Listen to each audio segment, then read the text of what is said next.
What's going on, y'all? Real DBL clearly inside the building making a killing. What's good with it? I apologize. The setup is a little bit different than normal, but it is what it is, man. Like I get to lay down a little bit, get to cool out. You know what I'm saying? Break down a cool ass song. You feels me? You feels me? The setup is a little bit different because I'm having issues with my phone and storage and all of that hoo-ha stuff. So I'm probably gonna do a couple videos like this. Bear with me while I learn how to edit and do all of this laptop stuff. All of this stuff is new for me. It's new for you. It's a part of the journey. You know what I'm saying?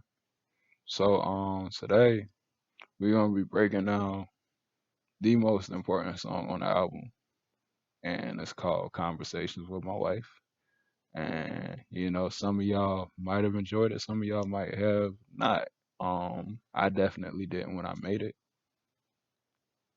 but it's the most important song on the album because it's probably the most personal song that I've done yet. You know, it opened up the door to me doing some of the things that I can do today, some of the things that I can talk about today, and it just made the entire album. I had a lot of stuff happen to me after my last album. I had just dropped What's Real.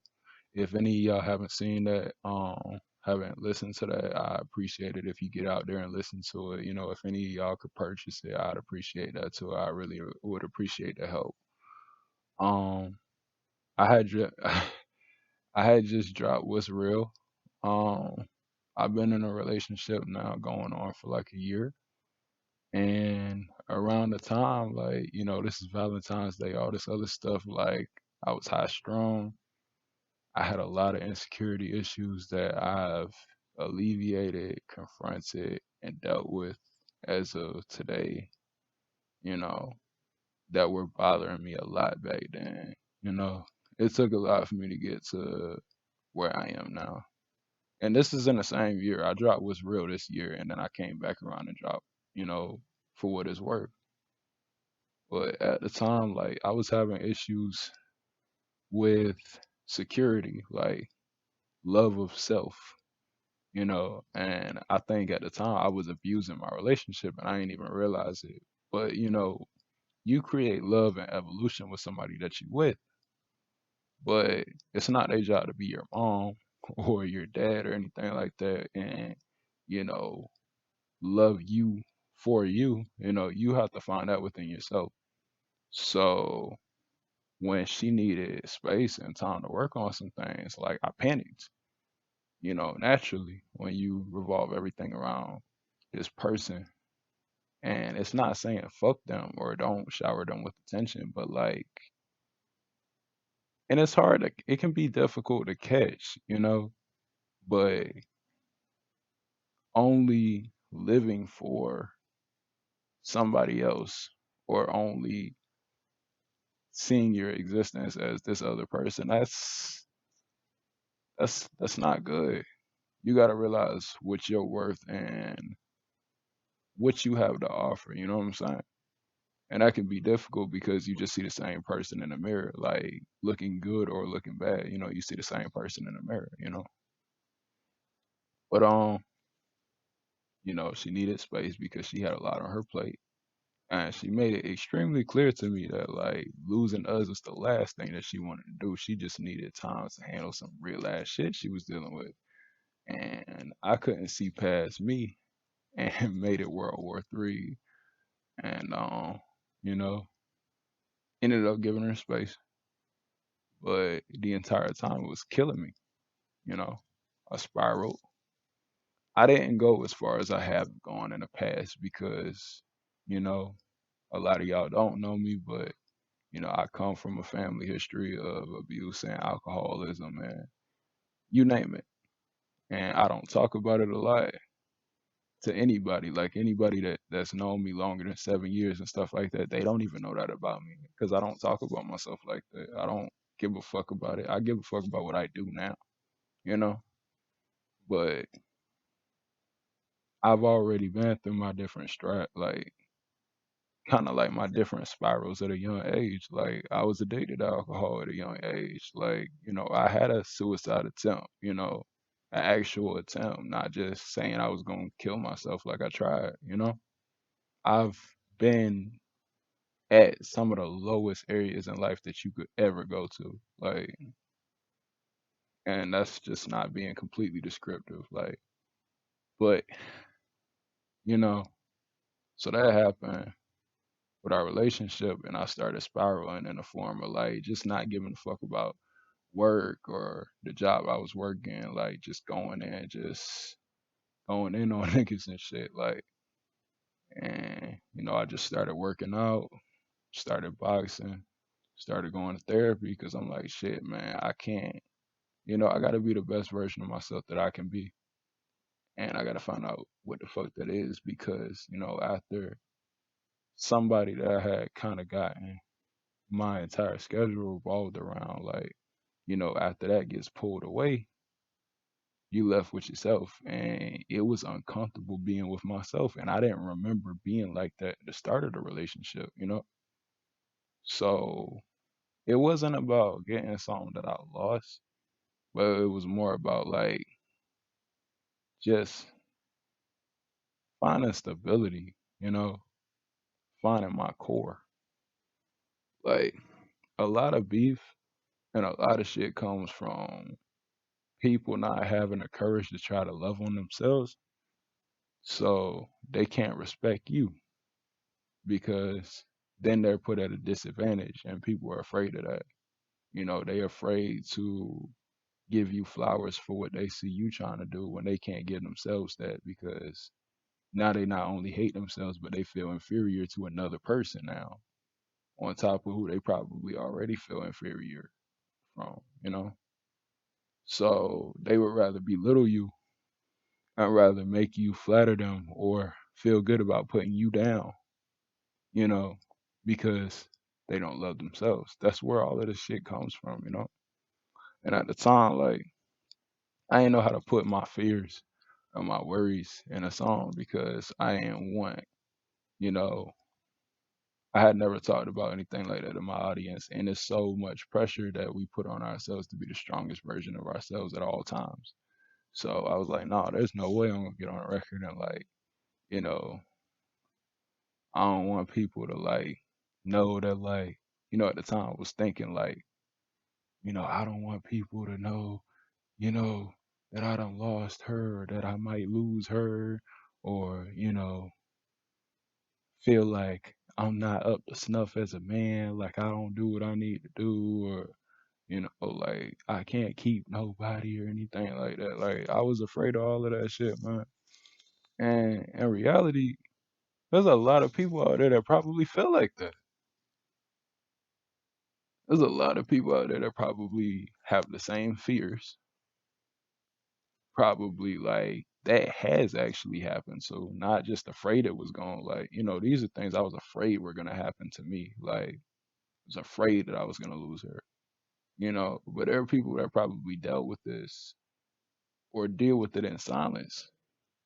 And half of those people are the same people that are quick to, call somebody a pussy because they talk about stuff like this, or weak, or a bitch, or a simp, or this, that, and the third. But in reality, like, fuck that. And if you feel that way, nigga, fuck you. Fight me, bitch. Like, but on the real though, like, I was afraid of these things. Like, I was afraid to be like naked, so to speak, with, the audience. But when you do that type of stuff, you ruin your connection because you ruin your ability to be as authentic as possible. A lot of these things, we're not gods.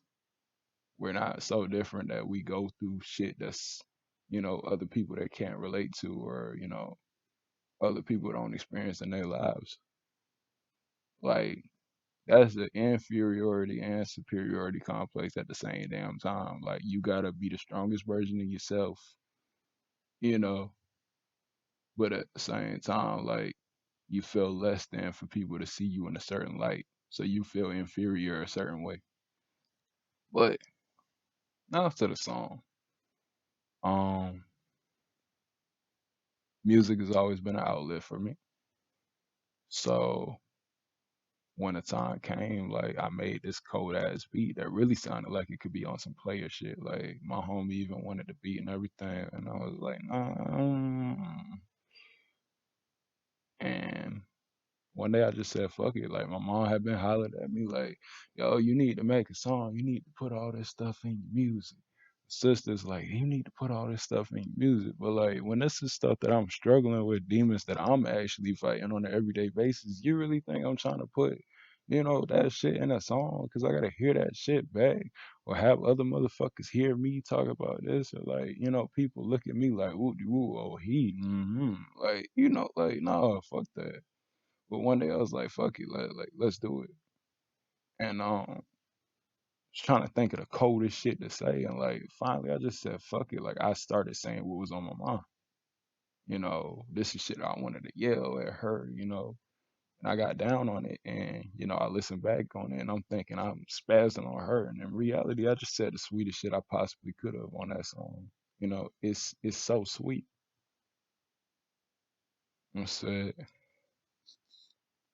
you need space and I need hugs. I might throw a temper tantrum just because I ain't finished getting at your place of love and security. Curing me is not so easy when I'm full of liquor. I ain't hit the weed, but ooh, I'm feeling sicker. Come on, bro. Come on, bro. Come on, bro. I'm dope. Come on, bro. You need space. She needed space at the time. That's all she was trying to tell me. I need hugs. You need me to occupy this space, but I want to love on you. Like that's my nature. I might throw a temper tantrum just because, like, guys do it too. We be acting like women be the craziest motherfuckers in the world and stuff like that. But I give you like I make a bet that like a good bit of the time it be us. That's not on some self defeating shit or some self hatred shit for like like that's keeping it a buck, bro. Like, cause we so like we drive ourselves to be like on these podiums and always have shit figured out and always lead the way and stuff. And like when you put unnecessary pressure on yourself, you gonna sink or you gonna fuck up eventually. Like, it's just the way you think about things. You can be like a leader as a man. Like I support that entirely. But like when you start thinking that it's only you and that everything like comes down to like everything is Michael Jordan buzzer beater, well nigga, you gonna break. The fuck? That ain't what's popular. Like that's not what's up, bro. So, and this is me going in like I might throw a temper tantrum just because I ain't finished getting at your place of love and insecurity. Like I ain't finished getting at you. Like I ain't finished going in on your ass. Like, but it's from a place of love and just insecurity. Like I'm going in on you. Like even though I know you need this space because I want this and you want something different. And I'm throwing this temper tantrum. Come back. I ain't finished getting at you. Like you know, fuck your space, come back, because I'm not done. Like, this is coming from a place of love and insecurity. Like, I'm being honest here at the same time. Like, I'm angry, but I'm honest about why I'm angry, even if it is selfishness. Curing me, curing me, fixing these things is not so easy. It's not, especially when I'm full of liquor. Like, you know, what up, full of liquor. Honestly, I just threw that in there. Um, as a lifestyle, as a hint towards the lifestyle. I was around that time, like I wasn't addicted, but I was definitely, drinking just to go to sleep. Sometimes because my mind was all over the place. Like I would drink just to put me out. Like I'm not the type of person like alcohol does not affect me whatsoever. Like if you drink with me and stuff, I'm gonna act the same way.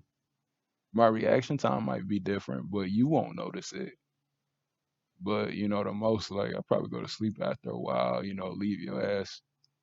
But it don't like I'm not the type of nigga to be like on some hangover like got a tiger like hangover 3 shit. Nah, that's not me. That's not D. Um Curing me is not so easy when I'm full of liquor. Because the thing is, when you're embracing these substances because you don't want to think, I can let you slide. Get it how you live, my nigga. Get it how you live.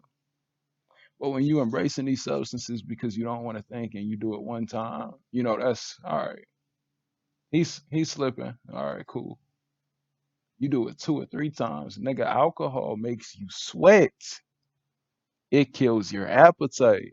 It eats your muscles, like your reaction time, your ability to think, all of that shit. Like, so you keep doing it every 2 or 3 days, which is like what I was doing. Like, eventually it'll catch up to you. I was still boxing and everything. Like, I'm D, baby. Like, I was still working out, going to the gym, still boxing and stuff, still sparring with niggas and stuff. Like, but I knew that I was essentially putting ankle weights on myself. Like, I was impeding my growth because I kept drinking. Like, it's still a ton of sugar, calories, and just a big ass ankle weight that I'm putting in my stomach every night just to go to sleep, just so I can feel loose enough to like go to sleep and hopefully I don't have no nightmares no more. Because it don't matter what it is, like when you at a point in life where you in conflict with who you're evolving to be, which is another thing. I was having nightmares because I was shedding all of those things I was talking about. I was shedding my former self, my former insecure, all these things I was shedding. So I was having nightmares from learning to think a different way. It's not so easy when I'm full of liquor. I ain't hit the weed, but ooh, I'm feeling sicker. I have a love hate relationship with weed. I don't trip out on weed, but it's just like, you know, I just don't like not being as focused as I possibly could be. Like, I'm more familiar with drinking because I grew up drinking. Like, I've been drinking since I was like small. But, weed on the other hand, like, I'm like, you know, I can still pace myself. Like, I can still control myself. But it's like, that shit be hitting different. I ain't grow up with that feeling. So I ain't hit the weed, but ooh, I'm feeling sicker. Like, I'm feeling sicker as in diabolical. Like, still feel like I ain't fully present. Like, that's what I meant by that. Weed don't actually make me sick. Some of these niggas be throwing up though. But grew up seeing my dad doing everything wrong, doing everything right, but my mom still cheated on his ass. So I don't trust you. Wait, no, I changed it in a song. I changed it in a song. Grew up seeing my dad doing everything wrong, doing everything right, but my mom still cheated on his ass. So I want to trust you. But 22 years of marriage make me feel like a mistake trying to tell you everything I do. Now it's getting me embarrassed because I feel like you the one, Lord, please, because I'm blowing up your phone. Yeah, that shit. Come on, dog. Once again, fuck you to the invulnerable, unfeeling ass niggas, because y'all all bitches and you lie. But I grew up seeing my dad do everything wrong. Like, everything. Like, I couldn't stand that dude growing up. I hated my dad growing up. For real. For real. He knows that. We both know it. We just don't talk about it. But, like, he knows. He knows what he did too. He knows what he did to us growing up. I grew up seeing him not be the right guy, the right husband, like, and having her put it all in my ears too. Like, my mom used to tell me everything too, like, which is something I don't recommend doing to your child either, because it's like now you putting them in the middle of it. But my family don't understand keeping kids out of it. They don't. But I grew up seeing him do everything wrong. So I spent my entire life basically trying to prove that I wasn't my dad or trying to not be like him. So that's already a weight on me. And my therapist broke it down to me and she explained like it developed into a habit of me trying to be perfect, me becoming a huge perfectionist because of that. I had a hard time understanding that I'm human or like giving myself a break, and I would put extra weight on myself and just extra responsibility on myself about shit that wasn't mine. I was wearing clothes that didn't fit me, taking on too much. Grew up seeing my dad doing everything wrong, doing everything right. I said that twice. It had a double meaning because even when he was doing everything right, even he still did things that was technically right, but my mom still cheated on his ass.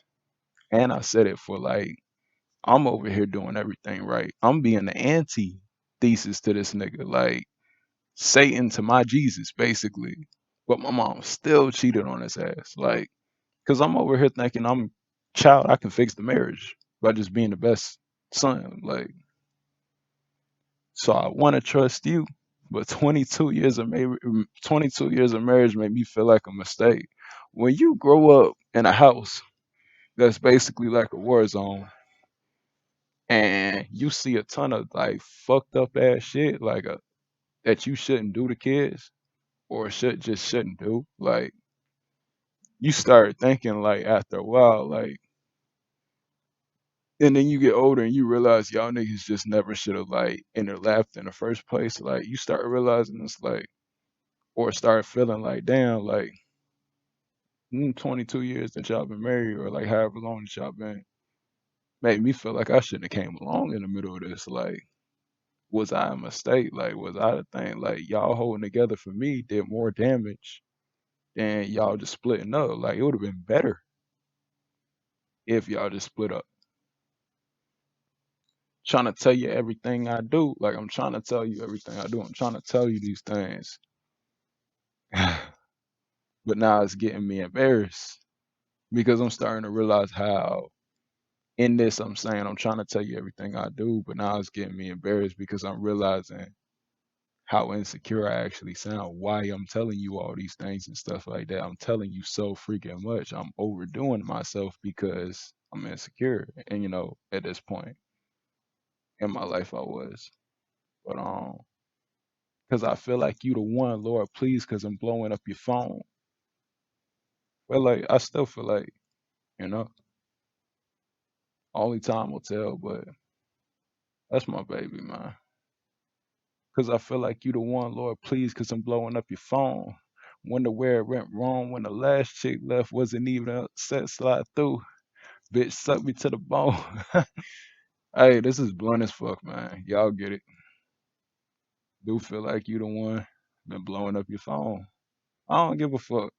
I don't give a fuck. Like, you know, she's the only one I've ever like blown a phone up before. Like, yeah, I did it. You know, I Valentine did it. Yeah, I did it. Fuck y'all. Um, Wonder where it went wrong. When the last chick left, wasn't even upset slide through. She the only chick I done ever believe. I done been involved with a ton of chicks. I'm not saying that to gloat, but she the only one I ever believed. When the last chick, I moved the other chick before her out the way. Like deleted her number and everything. Like I could have handled it more adult than I did at the time and nicer than I did at the time. But I got the fuck out the way because I didn't want to cheat on her. I didn't want to cheat on her, so I just got rid of it. Like no warning, like got rid of like the last chick that I was talking to. Like we wasn't even in a relationship, but like, like she wanted one. And to me, like if I was gonna be a faithful boyfriend, or a decent boyfriend, how the hell could I explain even still talking to that chick? So I just let that chick go, you know.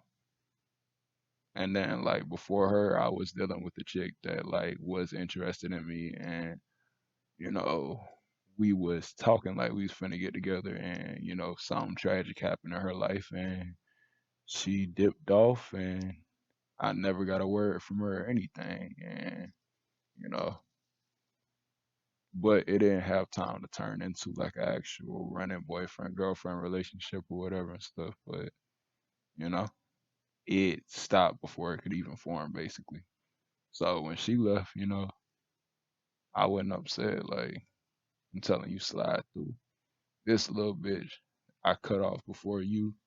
She sucked me to the dome, but I told you she sucked me to the bone. But I told her take a hike when I saw that you was coming in my life, girl. I had a chick. I don't want to get too graphic, but I gotta be blunt with y'all. I had a chick that would do whatever I told her. Like, you know, great person. I had a person that would like, give me whatever, give me her body. Like, she was really like really head over heels for me. And I didn't feel the same way.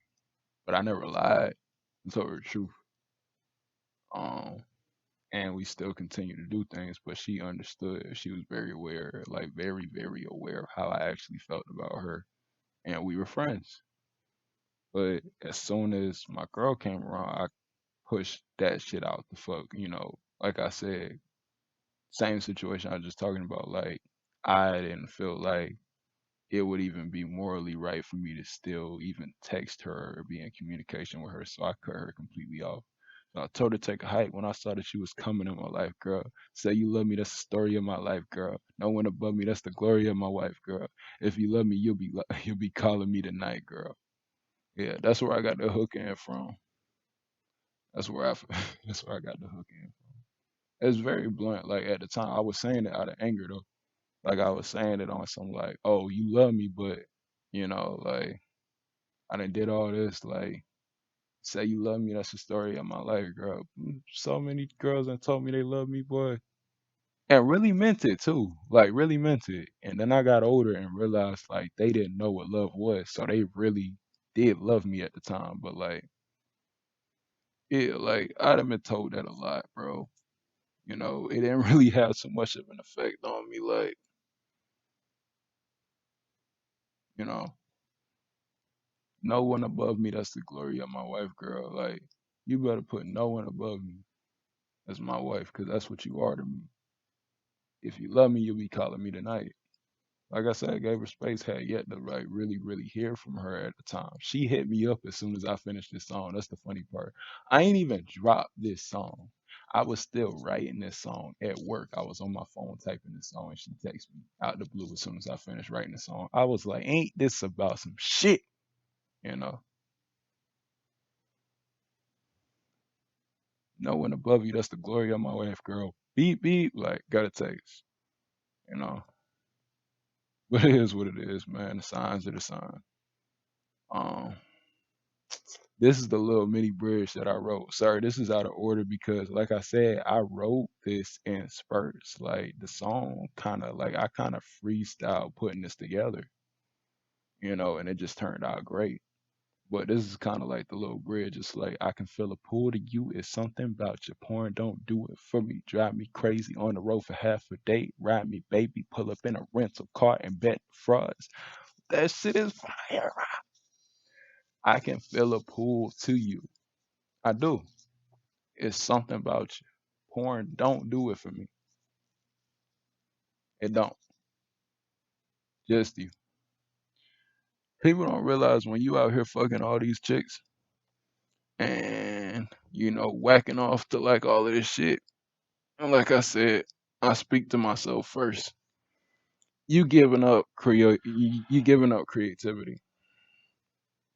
Like sex, like actual you can look it up. The energy of sex is actually creativity. Why do you think babies come from it? That's the source of sexual energy, like creativity. That's what it actually is. And when you out here creating with all of these random, like, it teaches you how to not be creatively focused. Like, it kills your creative focus because you're out here doing all of that. Why do you think you hear all these artists say they had to stop fucking all these girls and stuff like that and get back in the studio? Like, killing creative focus. Why do you think people do that and then like eventually they have a monogamous relationship? Like, create creatively focused. Like when you're concentrating all of that creativity into one person, it's like similar to having a magnifying glass lens in the sun. You know, you ever seen them cartoons where they melt the fucking like they melt some shit by focusing the lens, the sunlight through the lens, like that tiny point of focus, turns into a laser and shit. Like that's what it is. Every time you fornicate with an actual girlfriend in a committed relationship or a wife, you're strengthening your focus because you're only doing it with one person. So there's no random thoughts, no random no battles with commitment, no demons creeping in your ear, no distractions because you're focusing all of these things into one person. It's true shit. It's a book, Outwitting the Devil by Napoleon Hill. Look it up. Drifters versus non-drifters. Drifters are unfocused. Non-drifters focus. Everything they do is intentional. Your spouse is extremely important. Marriage is extremely important. And the myth is them trying to convince you that that's not the case. You have who you merge with, who becomes a flesh with you, and you have who you associate with outside the house. She is and they are the people that combat the devil with you. If you by yourself, if you soak by yourself and you go off and just, feel sorry for yourself, nobody talk to me, like that's easy. That's easy pickings. It's just the devil versus you. But when you have a queen, like one, you know, you have mutual focus and you have a partner that you can mastermind with and harmonize with in the name of positive thought. And the devil has to disperse because he didn't sign up to be fighting two people at one time. He just wanted to get you while you were weak. You know, that force is not that strong. But I could talk about that in depth another time. Um, Porn don't do it for me, drive me crazy. On the road for half a day, ride me, baby. Pull up in a rental car and bet the frauds and disbelief with broken jaws, so distraught. They said I wouldn't be shit. Pull up and I squeeze it. Then I gotta grasp it, 'cause can't nobody have it. I don't wanna do it to 'em, really be tragic if I get a mean habit. Like, oh man. If I start wilding on these niggas, that would be tragic. If I really started wilding on these niggas like I could, that would be tragic. I get the mean habit of like boxing with niggas, like shit would really be tragic. Like I don't want to do it to him, baby. Like that's what I'm basically saying. And uh, therapy done taught me I be doing too much. Only thing left for me to screw up is us. I'm the type of nigga that would ride. I'm the type of nigga that would die for his chick. I'm the type of nigga that would ride with a stick. Tennessee whipping, I be silent. Wait, I don't need to slow down. Tennessee whipping, I was silent but lit. I'm acting like I'm rapping this shit. Old South Side boy, I just climb it and dip. Do it for the love, putting miles on a whip like losing to the drugs took his time in a fist fight. Boxing with my ego, be a man I respect. Come through in a clutch, I ain't managed it yet. Beefing with your family, I just want to be there. Angry on the phone, I guess you asking for space. Since the moment that I met you, you just want to be there. Wait, since the moment that I met you, I just want to be there. Hoping you ain't tell yourself you made a mistake. Hoping you ain't tell yourself you had to escape. Uh, Missed messages was calling from a different number. I gave my word. I know I promised to be different for you. Sending flowers with a promise that I still adore you. Send a message with a promise that I still care. Still be faithful. I just wonder, do you still care? Yeah, I still be faithful. I just wonder, do you still care? As soon as I texted that, she no. As soon as I finished typing that, literally, I swear to God, I put it on my soul. As soon as I finished typing that, she texted me. I was like, ain't this some shit? I'm supposed to be mad at you and shit. Motherfuckers, man. I tell you what. Still about to give her ass like 6 kids. Fuck around with me if you want to. Get your ass pregnant. Anyway, let me stop. Let me stop, dog. And then, it goes back to the hook. It go back to the hook. I already put a lot of this stuff in context. All of this stuff was just negative self-talk at the time. That I didn't want to say out loud because I believe in things manifesting, but I had to get it out somewhere. And I knew that somebody was probably feeling all of these things in their head. So I just put them out on paper and you know, it helped. Goes back to Hook. Wasn't even upset when the last bitch wasn't even upset, so I threw. Bitch sucked me to the bone, but I told her to take a hike when I saw that you was coming in my life, girl. Say you love me, that's the story of my life, girl. No one above me, that's the glory of my wife, girl. If you love me, you be calling me tonight, girl. And she texted me, so But yeah, it was a tough song to do because I didn't want people to see that side of me or see what I was going through. But I still be helping people make songs. I still be making beats for people. Like I still give good advice, all of these things. Just because you're going through something does not mean that you're not useful, basically. You don't become damaged goods just because your relationship is bad right now, or just because, say, your girl doesn't want you, or say you do get into a relationship and stuff like that. Or say, in that case, somebody died in my life. You don't become damaged goods because something bad happens to you and then everybody just stop fucking with you and you useless now because you couldn't hold this thing up. Nobody is financing or fucking you or your person. So it's nobody's business in the first place. So, you know, you're still useful even when shit ain't going your way. You're still worth it. Even on the days that it feels like the world doesn't choose you, somebody else will. And you can choose yourself first and foremost.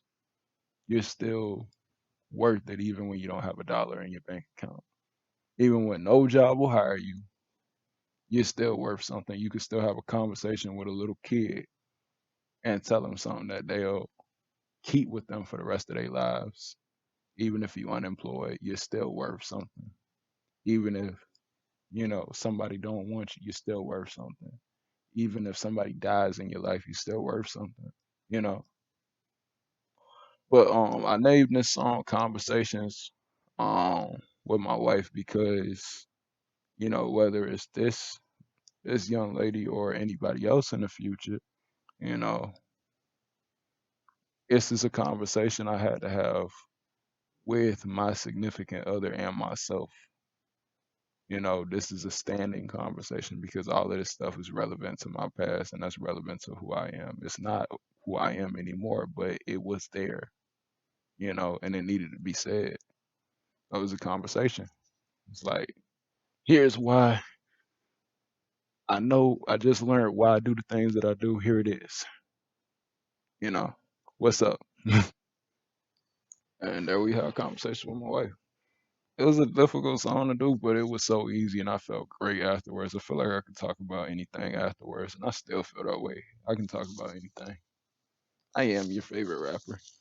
You just don't realize it yet. But I appreciate you for sticking through to this long ass video. I appreciate everybody. We got more fly content on the way. This is definitely going up on the website. If you haven't, go check out For What It's Worth on Apple Music, Spotify, YouTube. Go check out my YouTube channel. For What It's Worth by Real DVL, RE at symbol LDVL. Check it out. And thank y'all. I'm gonna see y'all again real soon. Be blessed, be safe. And like I said, remember, even on the days that people don't pick you, you pick yourself. You know, and don't assume shit is over just because somebody else has things that they need to deal with. You know, I know it hurts, but you can't be selfish. You gotta understand that other people going through life too as well. So you gotta be patient with people. Love is evolution and patience at the same time. 'Cause things are always changing. You know, I love my baby. Her family, what she's going through, and I just gotta be strong and be stable and hold space.